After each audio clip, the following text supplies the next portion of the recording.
Cello tape की business plan. देखिए cello tape की बिजनेस बहुत अच्छे लेवल पर चल रहा है और लोग इस बिजनेस के अंदर अच्छे पैसे भी कमा रहे हैं। सेलो टेप की बाज़ार में बहुत अच्छी डिमांड है और इसका उपयोग ऑफिस में, घर में और दुकान आदि में किया जाता है। यानी खास करके सामान को पैक करने के लिए सेलो टेप का इस्तेमाल किया जाता है। इस बिजनेस में सफल होने का चांसेस बहुत ज़्यादा है क्योंकि सेलो टेप एक ऐसा चीज़ है जिसका इस्तेमाल घर में और ऑफिस के अंदर काम के दौरान बहुत बार इसको इस्तेमाल किया जाता है और समय के साथ इसका डिमांड भी बढ़ती जा रही है क्योंकि बढ़ती हुई पॉपुलेशन के चलते काम भी बढ़ रहा है और बहुत सी काम ऐसे हैं जिसके अंदर सेलो टेप को इस्तेमाल किया जाता है। इसीलिए मार्केट में इसका स्कोप बहुत ज़्यादा है। परंतु इस बिज़नेस को शुरू करने के लिए बहुत सारे चीज़ों की ज़रूरत होती है।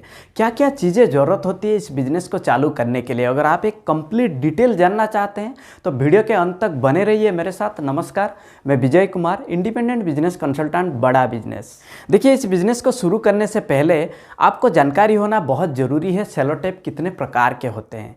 देखिए सबसे पहले ट्रांसपेरेंट टेप। ये जो ट्रांसपेरेंट टेप है इसको डेकोरेशन करने के लिए और गिफ्ट को रैपिंग करने के लिए इस्तेमाल किया जाता है। दूसरा होता है मास्किंग टेप। ये जो मास्किंग टेप है इसको ज़्यादातर ना पेंटिंग क्षेत्र में इस्तेमाल किया जाता है। यानी अगर कहीं दीवार पे आपको अगर एक शार्प लाइन देना है तो आप मास्किंग टेप को इस्तेमाल करके फिर आप आसानी से पेंटिंग कर सकते हैं। इसके बाद इलेक्ट्रिकल टेप। देखिए ये जो इलेक्ट्रिकल टेप है ये ज़्यादातर ना इलेक्ट्रिकल काम के लिए इस्तेमाल किया जाता है। अगर कहीं टूटा हुआ वायर है, अगर डैमेज वायर है, उसे रिपेयर करने के लिए, उसे कवर करने के लिए इलेक्ट्रिकल टेप को इस्तेमाल किया जाता है। इसके बाद ब्राउन टेप। देखिए ये जो ब्राउन टेप होता है ना इसको ज़्यादातर बॉक्स को सील करने के लिए, यानी जो कार्डबोर्ड बॉक्स होता है उसे सील करने के लिए और ये हेवी ड्यूटी के लिए ज़्यादातर इस्तेमाल किया जाता है। इसके बाद देखिए सिंगल साइड कोटेड टेप और डबल साइड कोटेड टेप। ये टेप ज़्यादातर इंडस्ट्रियल यूज किया जाता है। इसके बाद देखिए प्रोटेक्शन टेप और लेबलिंग टेप। ये जो लेबलिंग टेप होता है ना इसको ज़्यादातर लैबोरेटरीज में इस्तेमाल किया जाता है क्योंकि लैबोरेटरीज के अंदर सैंपल को आइडेंटिफिकेशन करने के लिए यानी कलर कोडिंग करने के लिए इसको इस्तेमाल किया जाता है। इसके बाद इस बिजनेस में आपको लाइसेंस और रजिस्ट्रेशन की ज़रूरत होगी। देखिए रजिस्ट्रेशन के लिए सबसे पहले आप MSME रजिस्ट्रेशन कर सकते हैं और BIS रजिस्ट्रेशन करना होगा। BIS यानी ब्यूरो ऑफ इंडियन स्टैंडर्ड। ये सर्टिफिकेट आपके पास होना बहुत ज़रूरी है क्योंकि आप जो प्रोडक्ट बना रहे हैं उस प्रोडक्ट का सेफ्टी, क्वालिटी और रिलायबिलिटी को पता करने के लिए और आगे चल के अगर आप एक्सपोर्ट इंपोर्ट करना चाहते हैं तो ये सर्टिफिकेट आपके पास होना बहुत ज़रूरी है। इसके अलावा बिजनेस के अंदर आपको GST नंबर भी होना चाहिए और पैन नंबर भी होना चाहिए। GST आज के टाइम पे आपके लिए बहुत बेनिफिटेड है अगर आप बिजनेस शुरू करना चाहते हैं। इसके अलावा आपके पास एक NOC सर्टिफिकेट होना चाहिए। ये NOC सर्टिफिकेट आप जो स्टेट से इस बिज़नेस को रन कर रहे हैं उसी स्टेट के पोल्यूशन कंट्रोल बोर्ड से आप ये सर्टिफिकेट को निकाल सकते हैं।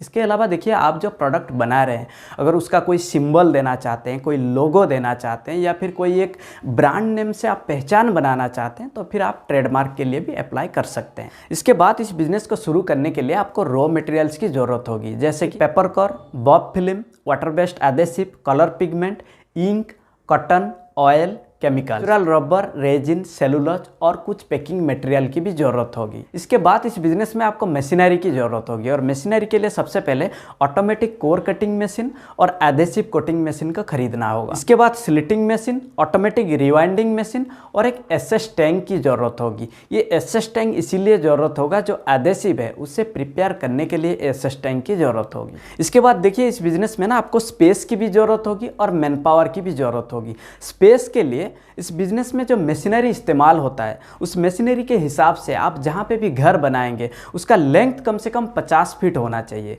और उसका जो हाइट है वो कम से कम 15 फीट से ज़्यादा हो तो बहुत अच्छा है। यानी ओवरऑल अगर देखा जाए 1000 स्क्वायर फीट से 1200 स्क्वायर फीट की ज़रूरत होगी इस बिज़नेस को चालू करने के लिए। इसके अलावा आपको जो मैन पावर चाहिए 2 स्किल्ड पर्सन चाहिए और 4 अनस्किल्ड पर्सन चाहिए। अब देखिए इस बिज़नेस में आप सेल्स और मार्केटिंग कहाँ पे करें, यानी आप जो प्रोडक्ट बनाया उसको आप सेल कहाँ पे करें।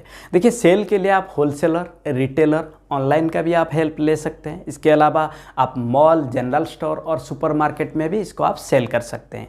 और मार्केटिंग के लिए आज के टाइम पे आप ई-कॉमर्स को इस्तेमाल कर सकते हैं। बहुत सारे ऐसे ई-कॉमर्स प्लेटफॉर्म है, वेबसाइट है जहाँ पे जाके आप लिस्टिंग करके आपका प्रोडक्ट को सेल कर सकते हैं। इसके अलावा आप सोशल मीडिया को भी इस्तेमाल कर सकते हैं। आप फेसबुक, इंस्टाग्राम, लिंक्डइन, यूट्यूब इसको भी इस्तेमाल करके आप अपना प्रोडक्ट को टारगेट कस्टमर तक पहुंचा सकते हैं। अब देखते हैं इस बिजनेस से कितना प्रॉफिट हो सकता है। देखिए ये जो प्रॉफिट है ये कंप्लीटली डिपेंड करता है आपका जो मशीन है उसका प्रोडक्शन कैपेसिटी के ऊपर। मशीन का प्रोडक्शन कैपेसिटी के हिसाब से अगर एक दिन में 700 केजी प्रोडक्शन हो जाता है तो इसका जो प्रोडक्शन कॉस्ट है 1 केजी को बनाने के लिए वो 65 to 70 रुपीज़ और बाज़ार में बिकता है 1 केजी 80 रुपया में। यानी एक दिन में अगर मशीन 700 केजी प्रोडक्शन कर लेता है तो कम से कम आप एक दिन में 7,000 रुपया प्रॉफिट कमा सकते हैं। तो ये तो था ओवरऑल सेलो टेप बिजनेस को आप कैसे चालू करें। अगर इसी प्रकार और भी वीडियो आप देखना चाहते हैं तो इस चैनल को जरूर सब्सक्राइब करें। और हाँ, अगर आपको ये वीडियो अच्छा लगा तो लाइक और शेयर जरूर करें। तब तक के लिए मैं विजय कुमार आप सभी लोगों को हृदय की गहराइयों से बहुत बहुत धन्यवाद।